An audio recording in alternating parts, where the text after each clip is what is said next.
आइए साथियों, बिना देरी किए हम लोग बात करेंगे मैथ्स के 50 यानी 50 क्वेश्चंस की, जो बहुत ज्यादा इंपॉर्टेंट हो सकता है यहीं से पेपर में छप जाए। तो दिल दिमाग फेफड़ा किडनी खोल करके पढ़ने के लिए बैठ जाइए। पूरे 50 के 50 क्वेश्चन करेंगे आपके लिए, पूरे 50 के 50 क्वेश्चन लाए हैं हम। चलिए पहले क्वेश्चन से शुरुआत करते हैं। देखिए पहला प्रश्न क्या है हमारा, जब तक हम प्रश्न को बोर्ड पर लिखा करेंगे तब तक यदि आपको आता है तो आप लगा लिया करिएगा और आंसर हमको कमेंट करके जरूर बताया करिएगा। प्रश्न है 80 और 90 के बीच अभाज्य संख्या ज्ञात कीजिए। अभाज्य संख्या ज्ञात कीजिए और उसके बाद आपको विकल्प भी दिए गए हैं A, B, C और D। क्या विकल्प है? 81 और 83 पहला विकल्प है, दूसरा है 83 और 87, तीसरा विकल्प है 81 और 89 और चौथा विकल्प है मेरा भाई 83 और 89। अब आपको ये प्रश्न पूछा गया, प्रश्न हम सभी वही कराएंगे जो प्रतियोगी परीक्षाओं में पूछे गए हैं, खासकर उत्तर प्रदेश पुलिस को ध्यान में रखते हुए। प्रश्न है 80 और 90 के बीच अभाज्य संख्या ज्ञात कीजिए।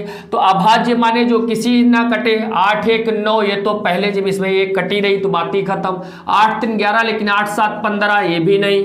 8 1 9, ये भी नहीं। तो क्या बचा? 83 और 89। अगर आपको ये तरीका समझ में आया हो तो ये ठीक है, वरना मैंने आपको अभाज्य संख्याएं 1 से 100 तक लिखा रखी हैं और आपसे याद करने के लिए भी कहा। अगर आपको याद होगा तो आपको पता होगा 80 से 90 के बीच मात्र 2 ही अभाज्य संख्याएं होती हैं। कौन कौन? 83 और 89। अगला प्रश्न है निम्नलिखित में से कौन सी अपरिमेय संख्या है? दूसरा प्रश्न है निम्नलिखित में से कौन सी एक अपरिमेय संख्या है? अपरिमेय संख्या ढूंढना है मेरा भाई, अपरिमेय संख्या है। तो विकल्प के तौर पर आपके पास ए विकल्प है √12/√3, बी विकल्प है √4/25, सी विकल्प है √20/4 और डी विकल्प अगर यहां लिख दूं तो दिखेगा, हाँ दिखेगा, √63/√28। अब आपसे पूछ लिया है इसमें क्या कि कौन सी एक अपरिमेय संख्या है। मेरा भाई मैंने आपको सिखाया था अपरिमेय संख्या कौन सी होती है, जो रूट के बाहर ना आ सके, अर्थात जो रूट के अंदर रहे। अब आप कहोगे सर रूट तो चारों में लगा है, लेकिन इसकी प्रवृत्ति है, देखो कैसे। इस ऑप्शन ए को अगर हम पहले देखें तो देखो रूट दोनों जगह लगा, तो एक साथ लगा दो रूट। 12/3 कर सकते हो, जब दोनों जगह रूट लगा तो उसे रूट को एक साथ आप लगा सकते हो। 3 चौके 12, 4 आ गया, रूट के अंदर 4 है तो इसका मतलब क्या? 2, यानी कि ये नहीं होगा, क्योंकि 2 कैसी संख्या है? परिमेय संख्या है। हमें ढूंढनी कैसी है? अपरिमेय। अच्छा इसमें देखो √4 किसका होता है? 2 का, और ये तो पहले रूट से बाहर है तो ये भी अपरिमेय नहीं होगी, ये भी क्या होगी? परिमेय संख्या। अच्छा इस वाले को देखो, ऊपर रूट लगा है 20, नीचे लिखा है 4। अब ऊपर 20 लिखा है, नीचे 4 है या √4? सॉरी, यहां पर √4 है मेरे प्यारे बच्चों। जब दोनों जगह रूट है तो आप रूट में ऐसे लिखोगे 20/4, तो 4 एकन 4, 4 पंचे 20। क्या 5 कभी भी रूट से बाहर आ पाएगा? क्या 5 किसी का वर्ग होता? आप कहोगे नहीं, अर्थात यही अपरिमेय संख्या हो जाएगी और हमारे सवाल का सही जवाब भी क्या हो जाएगा? Option number C. और आप पूछेंगे सर डी क्यों नहीं होगी? डी में जब एक साथ रूट लगाओगे हो जाएगा 63/28, 7 चौके 28, 7 चौके 28 और 7 नेम 63, 9 3 का वर्ग होता है, 4 2 का वर्ग होता, रूट के बाहर आ जाएगा, इसलिए डी वाला भी नहीं होगा। तो हमारा सही जवाब ऑप्शन नंबर सी होगा। अगले सवाल की तरफ चलते हैं साथियों। अगला सवाल देखिए स्क्रीन पर, आपके सवाल जो है बोर्ड पर ही लिख रहे हैं, स्क्रीन पर वाला झंझट खत्म कर दिया। स्क्रीन पर कुछ नहीं, मेहनत करेंगे तभी काम चलेगा, आपको भी और मेरे को भी। देखिए अगला सवाल कह रहा है 2 क्रमागत, प्रश्न सुनिएगा ध्यान से, क्या दो क्रमागत, क्रमागत माने होता है क्रम से, जैसे 3 4 4। ये लिखने का बोर्ड पर सिस्टम भी इसीलिए रखा है क्या कि भाषा भी साथ में ही समझाता। चलो लिखे सवाल में समझाने में दिक्कत होती, पढ़ लिया कर दिया, लेकिन बच्चा कैसे करे जिसको नहीं करना आता, इसलिए साथ में सिखा रहा हूं। क्रमागत माने क्रम से। दो क्रमागत प्राकृत संख्याएं सदैव और फिर थोड़ी सी जगह छूटे फिर लिखा होती है। और आपको विकल्प दिए गए हैं 4। पहला विकल्प क्या है, सह अभाज्य होती है, सह अभाज्य होती है, सह अभाज्य होती है। बी विकल्प दिया है अभाज्य होती है, अभाज्य संख्याएं होती हैं। सी ऑप्शन दिया है विषम संख्याएं होती हैं, और डी ऑप्शन दिया है सम संख्याएं होती हैं। मेरा भाई आपको बताना है दो क्रमागत प्राकृतिक संख्याएं क्या होती हैं। तो कोई भी प्राकृतिक मान लो, हमने मान लिया 3 और 4, ये क्रमागत हैं या नहीं है। अगर कभी भी दो क्रमागत संख्याएं आप लेते हो तो याद रखना उसमें एक सम होगी और एक विषम होगी, लेकिन दोनों क्या होंगी, वो कह रहा दो क्रमागत प्राकृतिक संख्या सदैव क्या होती, ये दोनों मिलकर के हमेशा सह अभाज्य ही होंगी, को प्राइम ही होंगी, चाहे जो ले लें आप, चाहे 3 4 ले लें या फिर 101 और 102 ले लें, कोई भी ले लें, आपस में मिलकर के क्या बनाएंगे, सह अभाज्य। सह अभाज्य संख्याएं कौन सी होती हैं, अगर सही शब्दों में बात करें तो जिनका मासा 1 होता है, दूसरे शब्दों में बात करें तो ऐसी संख्याएं जिनको कोई निश्चित संख्या दोनों को काट ना सके। इसलिए इसका सही जवाब होगा ऑप्शन नंबर ए, बाकी वाले जवाब नहीं हो सकते हैं। हम चलते हैं और आगे। देखिए चौथा सवाल आपका क्या कह रहा है, 3 सवाल हम लोगों ने कर लिए, सीखते चलिएगा। चौथा सवाल कह रहा है कौन सा सहअभाज्य संख्याओं का युग्म है, कौन सा, चौथा सवाल कह रहा है कौन सा सहअभाज्य संख्याओं का युग्म है, सहअभाज्य संख्याओं का युग्म माने जोड़ा होता है बच्चा, युग्म है, युग्म का मतलब क्या होता है, जोड़ा। तो देखिए कौन से, पहला ऑप्शन दे दिया ए 15,312, बी ऑप्शन दे दिया 143,169, सी ऑप्शन दे दिया 6885 और डी ऑप्शन दे दिया 91,141। और आपसे पूछ दिया इसमें से आप बताइए कि कौन सा सहअभाज्य जोड़ा है, यानी सहअभाज्य युग्म है। तो देखो सहअभाज्य का मतलब जो एक दूसरे को ना काटे, 3 से ये भी कट जाएगा, 5 1 6 विभाज्यता के नियम पढ़ा चुका हूं, और 2 1 3 और 3 6, यानी 3 से दोनों कट रहे तो ये सहअभाज्य तो नहीं है। यहां इसको तो काटने में हो सकता दिक्कत हो, लेकिन ये तो हमने रटा रखा है 169 किसका वर्ग होता है, 13 का। अगर ये 13 से कट रहा, ये 13 से ना कटे तो सोचेंगे 13 51 13 1 बचेगा 13, यानी ये भी कट रहा 13 से, ये भी कट रहा, यानी ये भी सहअभाज्य नहीं हो सकता। सहअभाज्य का मतलब एक ही नंबर दोनों को ना काटे। अच्छा 68 85 में 17 चक्कू 68, 17 5 85, ये भी नहीं हो सकता। ये हो जाएगा, ये 91 तो कटेगा लेकिन 141 एक जैसे नंबर से कोई नहीं कटेगा, यानी ऑप्शन नंबर डी हमारे सवाल का बिल्कुल सही जवाब होगा। अगला प्रश्न क्या कह रहा है, अगला कह रहा है, ध्यान दीजिएगा, उसने कहा निम्नलिखित में से 5वां सवाल है आपका, निम्न में से संख्याओं के किस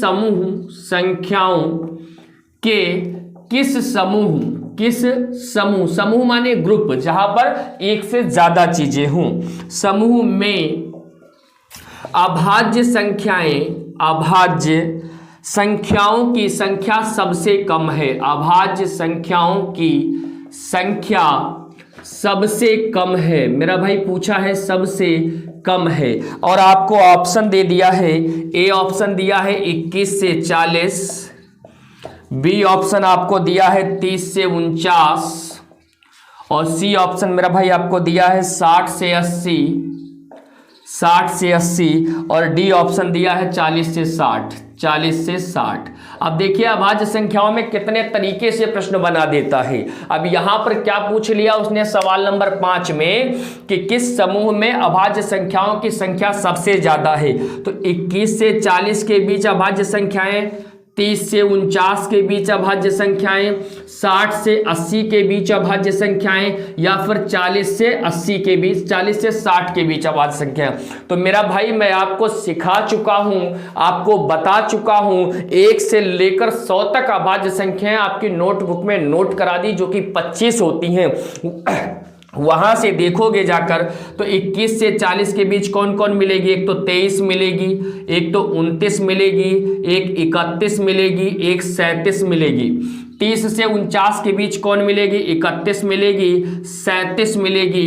उसके बाद कौन सी मिलेगी, 41 मिलेगी, 43 मिलेगी, और कोई मिलेगी 30 से 49 के बीच में 43 के बाद 47 भी मिलेगी, 47 भी मिलेगी, ये भी मिलेगी। ठीक, अच्छा इसमें देखो 60 से 80 के बीच में 61 मिलेगी, फिर कौन सी 63 नहीं मिलेगी, 67 मिलेगी, 69 नहीं मिलेगी, 71 मिलेगी, 73 मिलेगी, 79 मिलेगी। यानी इस 4 से तो ज्यादा ही मिल रही है, और भी मिले, सब नहीं लिखना है हमें कौन सी ढूंढनी जिसमें सबसे कम हो।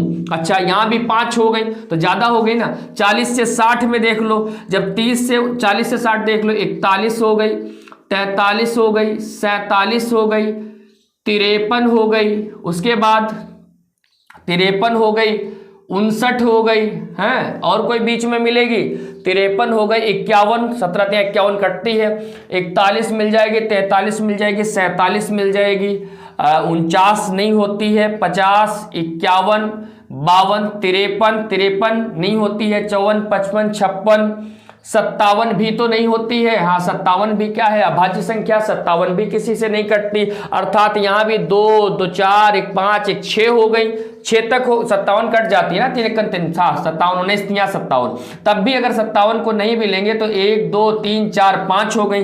तो सबसे कम जो मिलेंगी वो कहाँ मिलेंगी, 21 से 40 के बीच। सबसे कम कहाँ मिलेंगी, 21 से 40 के बीच। यानी ऑप्शन नंबर ए हमारा बिल्कुल सही जवाब होगा। अगर कोई छूट गई हो तो आप लिख लीजिएगा, आपको नोट करा रखिए और आपको याद भी होनी चाहिए।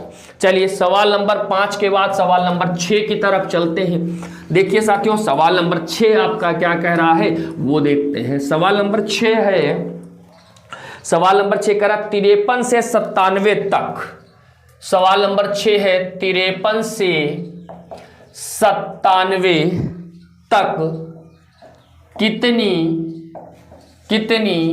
संयुक्त संख्याएं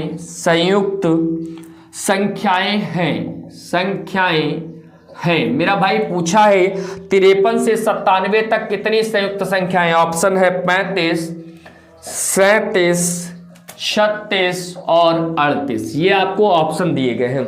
आपसे पूछ लिया कितनी संयुक्त संख्याएं हैं। पहले तो जान लो संयुक्त संख्याएं कहते किसे हैं। संयुक्त संख्याएं कहते हैं भाज्य संख्याओं को। किनको कहते हैं, भाज्य संख्याओं को संयुक्त कहते हैं। और अभाज्य संख्याओं को ही रूढ़ संख्या भी कहते हैं। कंफ्यूज मत होना इन नामों से।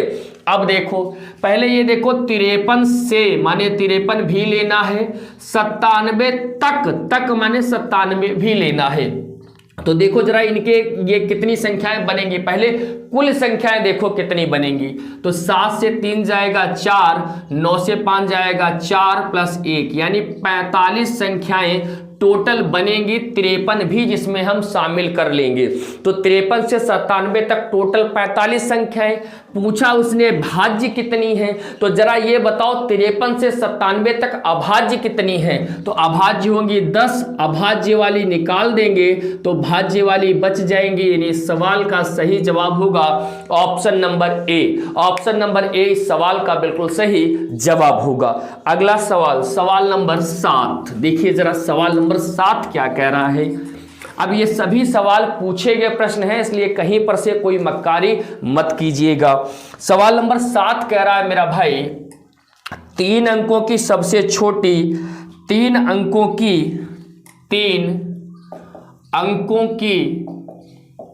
सबसे छोटी अभाज्य संख्या, सबसे छोटी अभाज्य संख्या अभाज्य संख्या और 3 अंकों की सबसे बड़ी, 3 अंकों की सबसे बड़ी अभाज्य संख्या, अभाज्य संख्या का योग है। मेरा भाई जोड़ पूछ लिया और ऑप्शन आपको दे दिया क्या, ए ऑप्शन दिया 1104, बी ऑप्शन दिया 1098, सी ऑप्शन आपको दे दिया 1100 और डी ऑप्शन आपको दे दिया 1093। अब आपसे पूछ लिया कि बताइए 3 अंकों की सबसे छोटी और सबसे बड़ी संख्या का योगफल क्या होगा। तो एक बात याद रख लेना, क्या अपने समझने के लिए 3 अंकों की सबसे छोटी अभाज्य संख्या, इसे अपने दिल दिमाग फेफड़ा किडनी में बिठा लेना, 101 होती है। 3 अंकों की सबसे छोटी अभाज्य संख्या 1 होती है, जबकि सबसे बड़ी अभाज्य संख्या 997 होती है।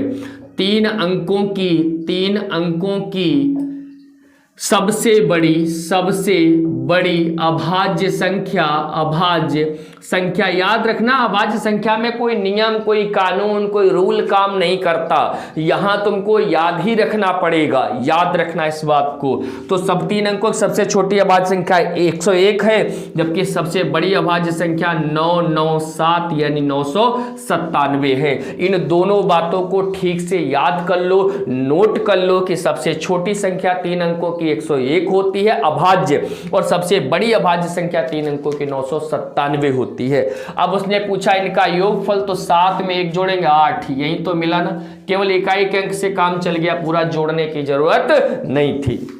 आइए अगले सवाल पर चलते हैं साथियों, और फिर आपको और बेहतर समझाने का प्रयास करते हैं। सवाल नंबर 7 हो गए, सवाल नंबर 8 देखिए। सवाल नंबर 8 हमसे क्या कह रहा है मेरा भाई, सवाल 8 कह रहा है 110 तक की सभी विषम अभाज्य, बहुत बढ़िया सवाल है, 110 तक की सभी विषम, ये शब्द पर गौर करना, विषम मतलब जो 2 से न कटे, विषम अभाज्य संख्याओं को एक साथ गुणा किया जाता है। इस गुणनफल का इकाई अंक क्या होगा, इस गुणनफल का इकाई अंक क्या होगा, इकाई अंक क्या होगा, इस गुणनफल का इकाई अंक क्या होगा, ये आपसे पूछ लिया गया।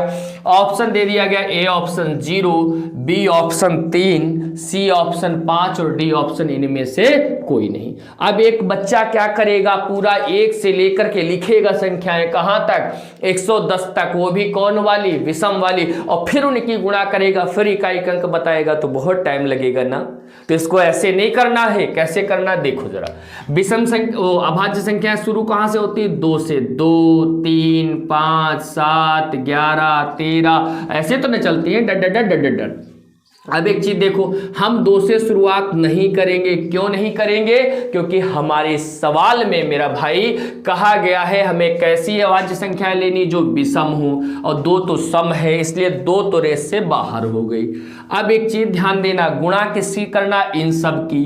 इनमें एक अंक लिखा है 5, खूब ध्यान से सुनना। अगर 5 की कभी भी किसी सम अंक से गुणा होगी,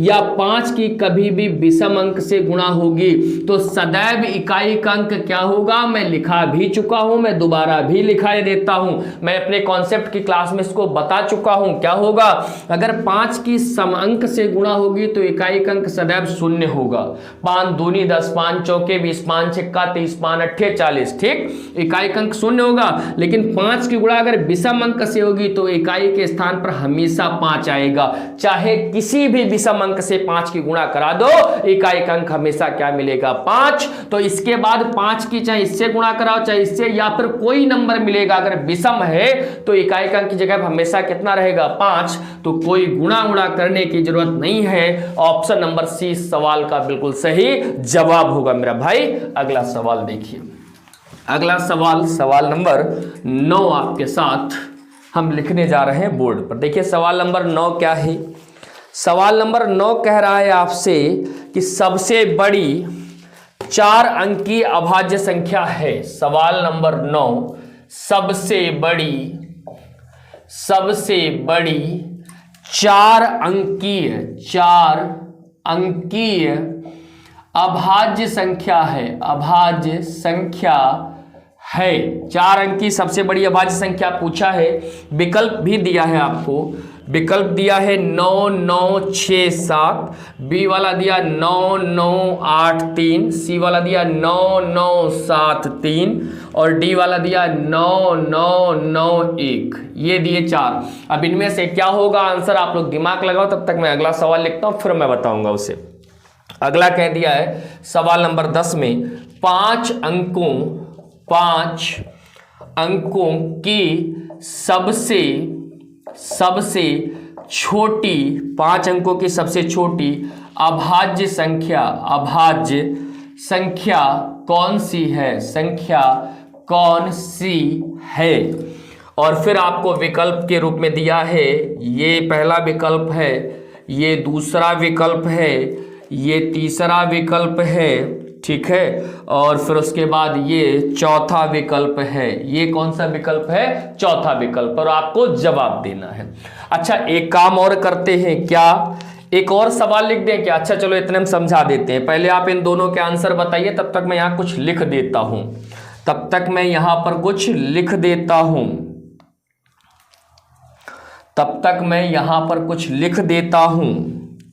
तब तक आप लोग हमको जवाब बताइए। और जो मैं लिख रहा हूं इसको आप याद भी कर लेना मेरा भाई। क्या मैंने बताया जरा देखो समझो। तो 1 अंक की सबसे छोटी अभाज्य संख्या 2 है और 1 अंक की सबसे बड़ी अभाज्य संख्या 3 है। 1 अंक की सबसे छोटी अभाज्य संख्या 11 है, 2 अंक की सबसे छोटी अभाज्य संख्या 11 है और 2 अंक की सबसे बड़ी अभाज्य संख्या 97 है। ध्यान देना, 3 अंक की सबसे छोटी अभाज्य संख्या 101 है और 3 अंक की सबसे बड़ी अभाज्य संख्या 997 है। 4 अंक की सबसे छोटी अभाज्य संख्या 1009 है और सबसे बड़ी अभाज्य संख्या 9973 है। अगर 5 अंक की बात करें तो सबसे छोटी संख्या ये है, इकाई, दहाई, सैकड़ा, हजार, 10,000, 7, और सबसे बड़ी की बात करें तो 4 बार 9 और फिर 1। तो याद रखना, ये आप याद कर लो, एकदम से दिमाग में अपने बिठा लो, इससे प्रश्न बनता है आगे पीछे। देखो कैसे, सबसे बड़ी 4 अंकों की संख्या कौन सी है, तो 9973 लिखा कहीं, जी हाँ, सीधे टिक कर देना, काम खत्म।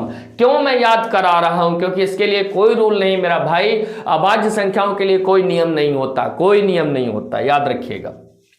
5 अंकों की सबसे छोटी की बात कर रहा तो कौन होगी, एक के आगे 307, यानी ऑप्शन नंबर सी सवाल का बिल्कुल सही जवाब होगा। और इसको भी आप एक बार जरूर याद कर लें हमारे हिसाब से। 1 अंक की सबसे छोटी, 1 अंक की सबसे बड़ी, 2 अंक की सबसे छोटी, 2 अंक की सबसे बड़ी, 3 अंक की सबसे छोटी, 3 अंक की सबसे बड़ी, 4 अंक की सबसे छोटी, 4 अंक की सबसे बड़ी, 5 अंक की सबसे छोटी और 5 अंक की सबसे बड़ी अभाज्य संख्या। अगर आप याद कर लेंगे तो उम्मीद करते हैं आपके लिए लाभकारी होगी। अगला सवाल नंबर 11, सवाल नंबर 11 हम लोग करने जा रहे हैं। देखिए सवाल नंबर 11 क्या कह रहा है।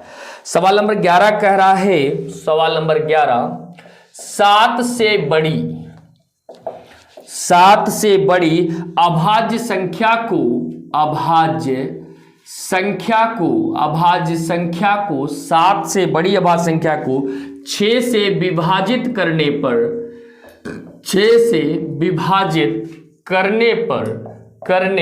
पर क्या शेषफल प्राप्त होता है, प्राप्त होता है और क्वेश्चन मार्क।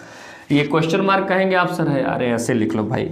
अब ऑप्शन ए है आपका 1 या 5, बी ऑप्शन है आपका 2 या 3, सी ऑप्शन है मेरा भाई 3 या 5, और डी ऑप्शन है मेरा भाई 2 या 5, 2 या 5।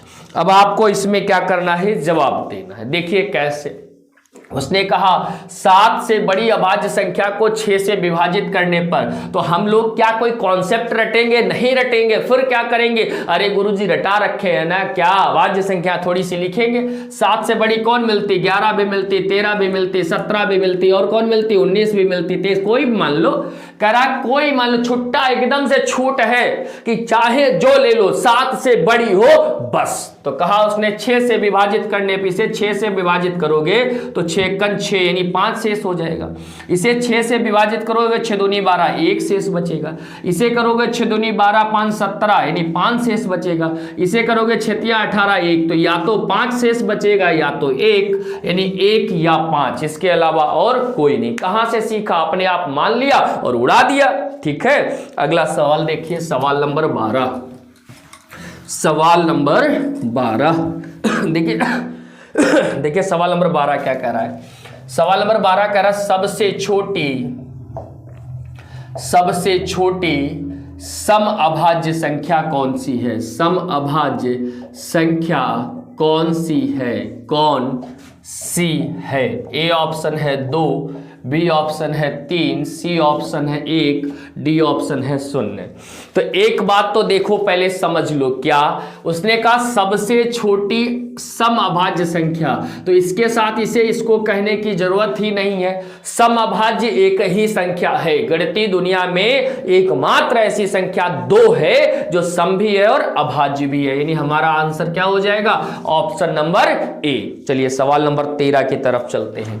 देखिए सवाल नंबर 13 आपसे क्या कह रहा है।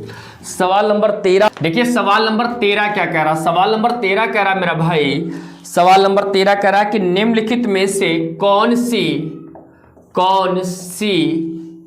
भाज्य संख्या नहीं है? भाज्य संख्या नहीं है, भाज्य संख्या नहीं है। इस नहीं पर भी ध्यान देना, एग्जाम में नहीं कभी कभी दिखाई नहीं देता। भाज्य संख्या नहीं है और फिर आपको ऑप्शन दे दिए गए हैं 4 ऑप्शन, और आपको बताना है कौन सी भाज्य नहीं है। 4 ऑप्शन, पहला 171, दूसरा 147, तीसरा 149 और चौथा है 247। तो मेरा भाई आप एक चीज समझिएगा, क्या इसमें कह रहा कौन सी भाज्य संख्या नहीं है? भाज्य नहीं है मतलब हमें ढूंढनी है अभाज्य। अभाज्य माने जो किसी से न कटे। 7 1 8 1 9, ये तो 3 से ही कट जाएगी, ये नहीं चाहिए। 7 4 11 1 12, ये भी 3 से कट जाएगी, नहीं चाहिए। 9 4 13 1 14, ये हो सकती है। 7 4 11 2 13, ये हो सकती है। इन दो में चेक कर लो। चेक करने का नियम क्या है मेरे भैया? वो देखो, चेक करने का नियम ये है, आप ऐसा नंबर सोचो जिसका वर्ग 149 के बराबर हो या कम हो, ज्यादा ना हो। तो आप कहेंगे सर 13 का 169 ज्यादा हो जाएगा, 12 का 144, यानी अब हमें 1 से 12 तक ही चेक करना। देखो 1 से तो ये कटेगा, वो तो अलग बात है। 1 से क्या, 1 के बाद चेक करना, 1 से तो सभी कटती। 2 से कटेगा नहीं, 3 से कटेगा नहीं, 4 से कटेगा नहीं। अभी कटेगा नहीं हम क्यों कर रहे हैं? क्योंकि हम ये बात आपको बता चुके हैं कब कौन कटती है। 5 से कटेगा नहीं, 6 से देख लो, 6 दूनी 12 और 2 29 कटेगा नहीं। 7 से कटेगा नहीं, 8 से कटेगा नहीं, जब 3 से नहीं कटा तो 9 से क्या कटेगा? 9 1 9 नहीं कटेगा। 10 से कटेगा नहीं, 11 1 11 3 39, 11 से कटेगा नहीं, 12 से कटे, बस 12 तक चेक करना था, यानी यही हमारे सवाल का सही जवाब हो गया। आइए इसे भी चेक करके दिखा देते हैं। ये 247 लिखा हुआ है। इस आप ऐसा नंबर सोचिए जिसका वर्ग इससे बराबर हो, इससे ज्यादा हो, ज्यादा ना हो कम हो। तो आप कहेंगे 15 का 225, 16 का 256 ज्यादा हो जाएगा, यानी हमें 15 तक चेक करना है। 1 क्या 2 से मान लो, तो 2 से कटेगा नहीं, 3 से कटेगा नहीं, 4 से कटेगा नहीं, 5 से कटेगा नहीं, 6 से कटेगा नहीं, 7 से 8 से 9 से 10 से 11 दूना 22 2 27 कटेगा नहीं, 12 से कटेगा नहीं, 13 1 13 बचेंगे, 7 4 11 117 117, जी हाँ 13 से कट जाएगा, यानी इसके गुणनखंड 13 19 हो जाएंगे, यानी ये कट रही है तो ये भी भाज्य है। हमें भाज्य नहीं ढूंढनी थी। ऑप्शन नंबर सी हमारे सवाल का बिल्कुल सही जवाब होगा। आइए अगले सवाल पर चलते हैं, सवाल नंबर 14। अगला सवाल, सवाल नंबर 14। देखिए सवाल नंबर 14 क्या कह रहा है? कह रहा है नीचे दी गई संख्याओं में कौन सी पूर्ण वर्ग नहीं है? पूर्ण वर्ग नहीं है, नहीं है, ठीक है। और आपको ऑप्शन ए दे दिया गया है 20,163, दूसरा ऑप्शन दिया गया 21,316, तीसरा ऑप्शन दिया गया है 10,404 और चौथा दे दिया गया है 14,641। आप लोग इसका आंसर बताइए जल्दी से क्या होगा। देखो मेरे भाई, कौन संख्या पूर्ण वर्ग नहीं है, पहला आपका तरीका जो चेक करने का होना चाहिए वो ये होना चाहिए जो हमने सिखाया था कि अगर कोई संख्या पूर्ण वर्ग नहीं है, याद रखना, अगर कोई संख्या पूर्ण वर्ग नहीं है तो उसके लास्ट में हमेशा क्या होगा, या तो 2 होगा। ऐसे न करके ऐसे समझ लो, 1 से 10 तक वर्ग हम आपको लिखाए हैं ना, 1 का 1, 2 का 4, 3 का 9, 4 का 16, 5 का 25, 6 का 36, 7 का 49, 8 का 64, 9 का 81, 10 का 100, बस 10 तक। अब देखो जरा यहां कौन कौन नहीं आया, 2 नहीं आया, आया कहीं 2 नहीं आया, 3 आया कहीं, देखो जरा 3 3 3 नहीं आया, 7 आया कहीं, देखो नहीं आया, 8 आया कहीं, नहीं आया। तो अगर कोई संख्या पूर्ण वर्ग है तो उसके अंत में ये नहीं होंगे, कौन से, 2 3 7 8, क्योंकि ये किसी भी संख्या के वर्ग में नहीं आते। अब चेक कर लो भाई, यहाँ 6 है, ये हो सकता है, 4 हो सकता है, 1 हो सकता है, यानी ये कभी नहीं होगा पूर्ण वर्ग। हमें वही ढूंढना था जो पूर्ण वर्ग ना हो, क्योंकि इसके अंत में 3 है, तो ये पूर्ण वर्ग तो नहीं हो सकता, बाकी कुछ भी हो जाए, ठीक। अगला सवाल, सवाल नंबर 15। देखिए सवाल नंबर 15 आपसे क्या कह रहा है मेरे भाई। सवाल नंबर 15 कह रहा, निम्नलिखित में से कौन सी अभाज्य संख्या नहीं है, कौन सी, क्वेश्चन है, कौन सी अभाज्य संख्या नहीं है, अभाज्य संख्या नहीं है, नहीं है, ठीक है। और ऑप्शन है ए, ऑप्शन आपका है 1001, ये सवाल नंबर 15 है, ठीक, 1001। बी ऑप्शन है 1301, सी ऑप्शन है 1601 और डी ऑप्शन है 1901, 1901। अब देखो जरा कैसे बनेगा, 1 1 2 3 1 4 1 5 6 1 7 1 8 9 1 10 1 11, यानी 3 से विभाज्यता वाला कॉन्सेप्ट यहां पर नहीं चला। तब आप इस नंबर को याद कर लो, ये बड़ा कीमती नंबर है, याद रखना ये 11 से भी कटेगा, 11 ने 99, 1 11 1 11, यानी ऑप्शन नंबर ए हमारे सवाल का बिल्कुल सही जवाब होगा। एक बात और याद कर लेना, क्या ये 1001 नंबर एग्जाम में अगर कभी मिल जाए तो किस किस से कटता है, ये 7 से भी कटता है, 11 से भी कटता है, 13 से भी कटता है। अपने दिल दिमाग फेफड़ा किडनी में इस बात को बिठा लेना, ये नंबर किस से कटता है, जिससे दोबारा अगर आंखों के सामने से नंबर गुजरे तो आप समझ जाना कि सर ये किससे कटेगा और किससे नहीं कटेगा। आइए अगला सवाल, सवाल नंबर 16। सवाल नंबर 16 आपके साथ हम लेके चलते हैं। 16 कह रहा है कौन सी एक वर्ग संख्या नहीं है। सवाल नंबर 16 कह रहा है निम्नलिखित में से कौन सी एक वर्ग संख्या नहीं है, वर्ग संख्या नहीं है, वर्ग संख्या नहीं है। तो देखिए वर्ग संख्या नहीं है, ए है 56 25, बी है 72 25, सी ऑप्शन है 36 25 और डी ऑप्शन मेरा भाई दिया है उसने 90 25। अब आप एक चीज देखें जरा ध्यान से, क्या देखना है, इस 56 25 या हर संख्या के अंत में 25 25 है, यानी ये उन नंबर्स का स्क्वायर है जिनके अंत में 5 होते हैं। और गुरुजी बता रहे हैं जिनके अंत में 5 होते हैं उन नंबर का स्क्वायर कैसे निकालते हैं। कोई नंबर ले लो, जैसे 75 का ही निकालना, तो 5 का हो गया 25 और 7 से 1 ज्यादा 8, 8 सत्ते 56, यानी यहां पर जो आता है वो 1 ज्यादा से गुणा होके आता है। ये कैसे आया होगा, 5 के 25 7 8 56, तो ये तो वर्ग संख्या है, हमें ढूंढना है नहीं वाली। 55 25 9 8 72, यानी ये भी वर्ग संख्या है, लेकिन हमें ढूंढना है नहीं वाली। 36 में कोई एक छोटे नंबर या बड़े नंबर से गुणा करो, नहीं, ये 6 रंग 36, जबकि होना चाहिए 6 7 42, यानी यही हमारी संख्या आंसर हो जाएगा, क्योंकि ये संख्या पूर्ण वर्ग नहीं है। 10 9 90, ये भी पूर्ण वर्ग है, ये संख्या पूर्ण वर्ग नहीं है, ये नहीं आंसर होगा। आंसर कौन होगा, ऑप्शन नंबर सी, ठीक है, क्योंकि हमें ढूंढना था नहीं वाला, ध्यान रखना। सवाल नंबर 17 देखो मेरा भाई, सवाल नंबर 17 आपके सामने आपको दिखाते हैं। सवाल नंबर 17 देखिए, 17 सवाल नंबर क्या कह रहा है। सवाल नंबर 17 कह रहा है मेरे भाई कि कोई संख्या, अब ध्यान देना, अगर आपने हमारे कॉन्सेप्ट को ध्यान से पढ़ा है, समझा है, सीखा है, तब आप लगा पाएंगे। कह रहा कोई संख्या ए, संख्या का नाम क्या है ए, 2 से विभाज्य है। ध्यान देना थोड़ा सा, 2 से क्या है, विभाज्य है। और संख्या बी, एक और संख्या है बी, 3 से विभाज्य है। 3 से विभाज्य है, 3 से विभाज्य है। फिर कह रहा है 3 से विभाज्य, तो निम्न में से कौन सा कथन सत्य है, कौन सा कथन सत्य है। मेरा भाई लंबी चौड़ी भाषा देख करके कभी घबराना मत, जितनी भाषा लंबी उतना ही सरल सवाल होता है, ये याद रखना। ऑप्शन नंबर ए है, फिर बी है, फिर सी है और फिर डी है, और आपको तय करना है कि आपका आंसर क्या है। ए ऑप्शन कह रहा है कि ए गुणे बी 6 से विभाज्य है, 6 से विभाज्य है। दूसरा ऑप्शन कह रहा है ए प्लस बी 6 से विभाज्य है। सी कह रहा है आपसे ए प्लस बी 5 से विभाज्य है, 5 से विभाज्य है।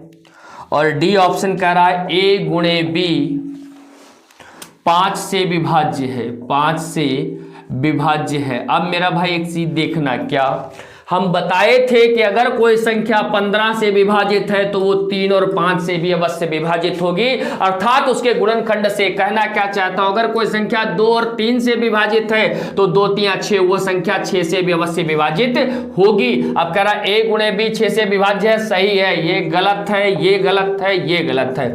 ऑप्शन नंबर ए सवाल का बिल्कुल सही जवाब होगा। अगला सवाल देखिए, सवाल नंबर 18। सवाल नंबर 18 देखिए, सवाल नंबर 18 क्या कह रहा है आपसे। सवाल नंबर 18 कह रहा है कि यदि p एक पूर्णांक है, प्रश्न है 18 नंबर का, कह रहा है यदि p एक पूर्णांक है, ठीक है, पूर्णांक का मतलब पूरा अंक, कोई विशेष बात नहीं है इसमें। p एक पूर्णांक है तो p का न्यूनतम मान, वो कह रहा p का जो न्यूनतम मान है क्या होगा,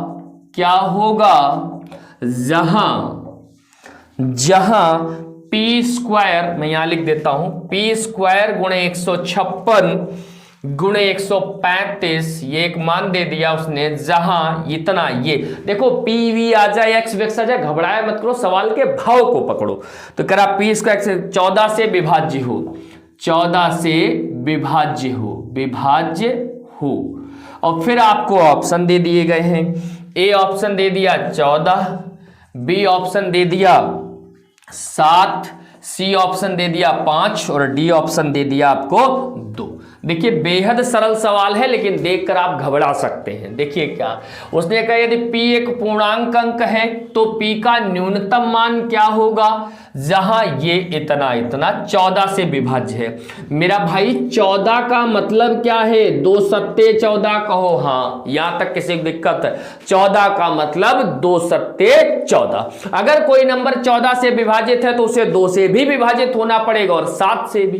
तो आप इस नंबर में देखो, क्या 2 से ये विभाजित हो जाएगा, 2 सत्ते 14, 2 अठे 16। लेकिन क्या 7 से इनमें कोई विभाजित होंगे, देखो जरा, 7 दूना 14, बचेगा 1 16, नहीं। 7 1 7, 6 65, नहीं। अब अगर आपको इस पूरे नंबर को 14 से विभाजित करना है तो p की जगह उस मान को रखना पड़ेगा जो 7 से कट जाए, जो 7 से कट जाए। अब ये तो 7 से नहीं कटेंगे, या तो ये कटेगा या तो ये कटेगा। सवाल में कहा न्यूनतम माने छोटा, 14 और 7 में छोटा कौन, 7, यानी p का न्यूनतम मान क्या होगा, 7। अगर p की जगह 7 रखोगे तभी ये 14 से पूर्णतः विभाजित होगा, यानी ऑप्शन नंबर 20 सवाल का बिल्कुल सही जवाब होगा मेरा भाई। अगला सवाल देखो, सवाल नंबर 19, सवाल नंबर 19 देखिए क्या कह रहा है। सवाल नंबर 19 देखो, बहुत ही प्यारा प्रश्न है और आपसे कह क्या रहा है, ये जरा देखो। सवाल कह रहा है कि 5 की घात 71 गुणे 5 की घात, सॉरी गुणे ना होकर के यहां प्लस है, प्लस 5 की घात 72 प्लस 5 की घात 73 प्लस 5 की घात 74 प्लस 5 की घात 75, इतना दे दिया उसने आपको। प्रश्न है, प्रश्न नंबर ये कौन सा है, ये 19 है, प्रश्न नंबर 19 है। 5 की घात 71 प्लस 5 की घात 72 प्लस 5 की घात 73 74 75 करके दे दिया। दिए गए विकल्पों में से किस संख्या से विभाजित होगा, दिए गए विकल्पों में से किस संख्या से विभाजित होगा, किस संख्या से विभाजित होगा, ये आपसे उसने पूछ लिया। तो मेरा भाई ऑप्शन है, ए है 71, बी है 69, सी है 89 और डी है 73। अब देखो, जब भी कभी ऐसा सवाल आपको एग्जाम हॉल में मिल जाए तो आप एक बात याद रखना, क्या याद रखना, इनमें से जो सबसे छोटी घात हो उसको कॉमन कर लेना। तो सबसे छोटी घात किसके पास है, 5 घात 71 आपने बाहर निकाल लिया, अंदर क्या बचेगा, यहां बचेगा 1, यहां 5 घात 72 है ना, 71 निकाल लिया, 1 घात बचेगी, 5 घात 1 का मतलब 5, यहां 73 थे 71 निकाल लिए, 2 बचे, 5 घात 2 का मतलब 25, यहां 74 थे आपने 71 निकाल लिए, 3 बचेंगे यानी 125, यहां 75 थे 71 निकाल लिए, 4 बचे यानी 625। अब कुछ मत करिए, 5 घात 71 ऐसे रहने, इसको जोड़ लीजिए, कैसे जोड़ेंगे, 25 25 50 यानी कि ये हो गए 150 और ये है 630, तो ये 700, 150 और 630 780 781 हो गए। कितने हो गए, 781, यानी कि इस वाली चीज को हम ऐसे लिख सकते हैं। अब इनमें से देखो 781 किससे विभाजित होगा, अगर हम 71 से भाग करें तो जी हां 71 की जब आप 11 से गुणा करोगे तो कितना हो जाएगा, 781, यानी यही सवाल बिल्कुल सही जवाब होगा। ऑप्शन नंबर ए सवाल का क्या होगा, बिल्कुल सही जवाब होगा। 69 से नहीं कटेगा क्योंकि 23 69 होता है, देखो 3 से कटेगा क्या, 3 दूनी 6, 18 3 18 1 बच जाएगा, 23 से भी कटेगा नहीं, 89 से कटेगा नहीं, 73 से कटेगा नहीं, केवल किससे कटेगा, 71 से, इसलिए इसका सही जवाब ऑप्शन नंबर ए होगा। आइए सवाल नंबर 19 के बाद सवाल नंबर 20 की तरफ चलते हैं। देखिए सवाल नंबर 20 क्या कह रहा है आपसे, सवाल नंबर 20 क्या कह रहा है मेरा भाई, देखिए जरा। सवाल नंबर 20 कह रहा है कि 5 अंकों की सबसे बड़ी संख्या, 5 अंकों की सबसे बड़ी संख्या, सबसे बड़ी संख्या, 5 अंकों की सबसे बड़ी संख्या और 4 अंकों की और 4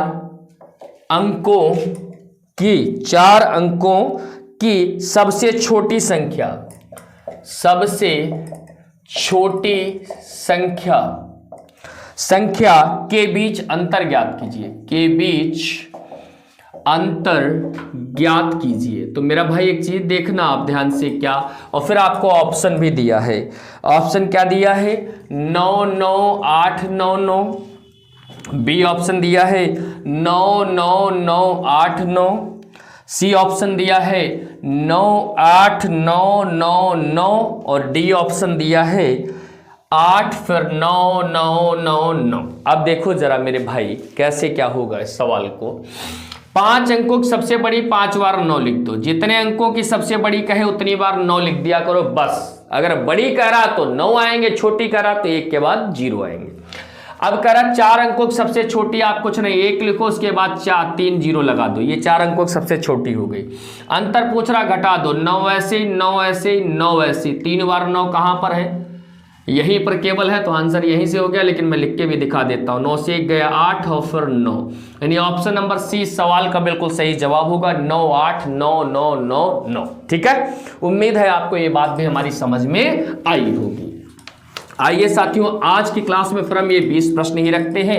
50 पूरे कराने का मन था, लेकिन आप लोग कमेंट में बताइएगा कैसा लगा। इसके बाद इसकी क्लास 2 बना देंगे, बहुत लंबी क्लास होगी तो आप बोर हो जाओगे। क्वेश्चन यहीं से छपेगा, आपको क्वेश्चन सॉलिड दिया जाएगा, इसलिए मन से पढ़िएगा, इन सवालों की प्रैक्टिस कर डालिएगा। इसके आगे एक सवाल कल मिलेंगे, तब तक के लिए खुश रहिए, मस्त रहिए, जीते रहिए, अपने माँ बाप का सम्मान करते रहिए, वो है तो आप हैं। Thank you so much. जय हिंद, जय भारत, जय श्री राम।